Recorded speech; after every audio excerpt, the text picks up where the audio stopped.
Oregon. "Geez, this road is narrow," I said to my co-driver Jeff as I put the Countryman's left tires over the yellow line. And then, with a glance in his direction, "Did I just say that? In a Mini?" Though it wasn't obvious from Jeff's reply straight. "Drive straight. Don't look at me, look at the damn road." I knew he agreed with what I was saying, just as I knew that his fearful cringe was a non-verbal acknowledgement that we're driving the largest Mini ever and had nothing to do with his side of the car edging closer and closer to a solid concrete wall. How big is the new 2017 Mini Countryman? Compared to its predecessor, it's 8.1 inches longer, 2.9 of that in the wheelbase, and almost an inch and a half wider. When you think about it, it makes sense that Mini would grow the Countryman. The first-gen version was introduced in 2011, before subcompact crossovers were a thing. Today, the market is crowded with players like the Audi Q3, Honda CR-V, and Jeep Renegade, and the new Countryman casts a similar-sized shadow. But, as I often told the people I dated, during my college days, size does not matter. What matters about this Mini, or any Mini, for that matter, is the way it drives. And the way it drives is pretty darn good, provided you pick the right engine. The all-new Countryman is built on the same modular architecture as other Mini models and uses the same engines, specifically the 134 horsepower 1.5-liter Turbo 3 and the 189 horsepower 2.0-liter Turbo 4. A 228 horsepower John Cooper Works is in the works, as is a plug-in hybrid. I'm partial to three bangers, call it a quirk, that'd make you more charitable than most, and I quite like Minis in the hardtop Cooper. But the Countryman outweighs the little two-door by as much as half a ton, and that puts a hurt on the engine's 162 lb-ft of torque. If you're a stick-shift aficionado who likes working the gears, there's some fun to be had, especially if you enjoy the three banger's leisurely growl. But I often found myself with my foot to the floor waiting for a burst of higher acceleration that never came. If you go for a Countryman all-4, you receive an 8-speed automatic that does a good job delivering power, but front-drive variants have to make do with a 6-speed. For most buyers, the best bet will be the 4-cylinder powered Countryman S. It accelerates like a Mini ought to in both manual and automatic guise, though, for reasons no one from Mini was able to adequately explain, the front-drive variant is automatic only.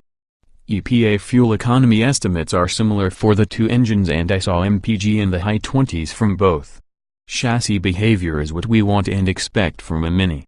The Countryman responds to steering commands like it has attention deficit disorder, eager to chase after whatever has distracted it, and the body maintains its composure no matter how quickly it's being dragged in a new direction. The ride is very firm, though it does a decent job of filtering out all but the most severe impacts. It's a big improvement over the outgoing Countryman, even if the new car isn't quite as good at squeezing into narrow places. To be fair to Mini, they've put the extra sides to good use. Backbenchers benefit the most. There's a surprising amount of legroom in the second row, even when the front seats are adjusted for taller drivers, and the standard fit panoramic sunroof makes the cabin feel open and airy. Too bad about the seatbacks, though, which are firm and thinly padded, a reminder that this supposedly English Mini was designed by Germans.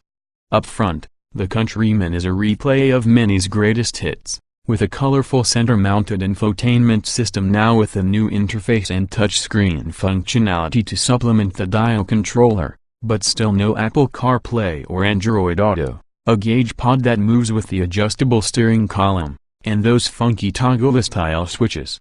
Material quality is excellent, and the Countryman frames the driver's view of the world in a short, rectangular windshield, just as a proper Mini ought to do.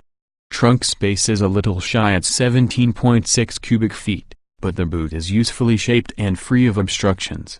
Mini says their customers value versatility, which the Countryman delivers with standard fit 402,040 split-fold rear seatbacks, extra storage space under the trunk floor, and latch anchor points that are clearly marked and easy to use. Mini has priced the new Countryman midway between blue-collar entrants like the HR-V and Renegade and luxury players like the Q3 and Mercedes-Benz GLA. The entry-level Countryman lists for $26,950 including destination, while the Countryman S E ALL4 has a sticker price of $31,950. Those prices are before options, and this being a Mini, there are more extra cost bits and bobs than the human mind can safely contemplate. Check too many boxes and you can easily get the Countryman well over $42,000. That's a lot for a small crossover. For comparison, it takes a concerted effort to get the sticker price of a Mazda CX-5 too far above $30,000. Mini expects the Countryman to appeal to urban and suburban dwellers who need the space of an SUV but don't want to fuss about where to park it. That's pretty much what the Countryman delivers, but then again, so does every single one of its competitors in this increasingly crowded segment. With the Mini no longer any more Mini than its rivals, a point I had time to contemplate when the Countryman was unable to fit through what should have been a mini-sized gap between a pickup and the curb, forcing me to wait to make my right turn like a commoner. All that's left to differentiate the Countryman is style and price. We'll have to see if buyers think the Countryman offers enough of the former to justify the latter.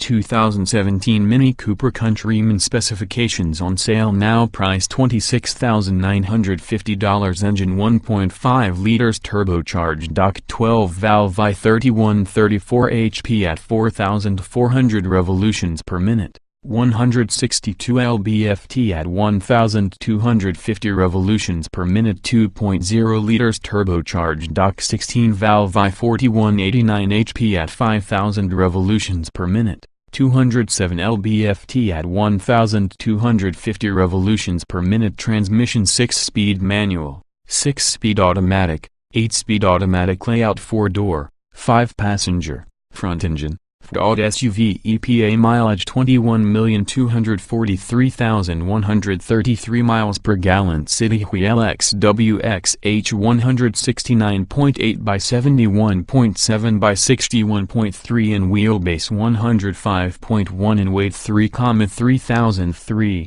671 pounds, 060 miles per hour, 89.5 seconds, top speed 122,137 miles per hour. Show more.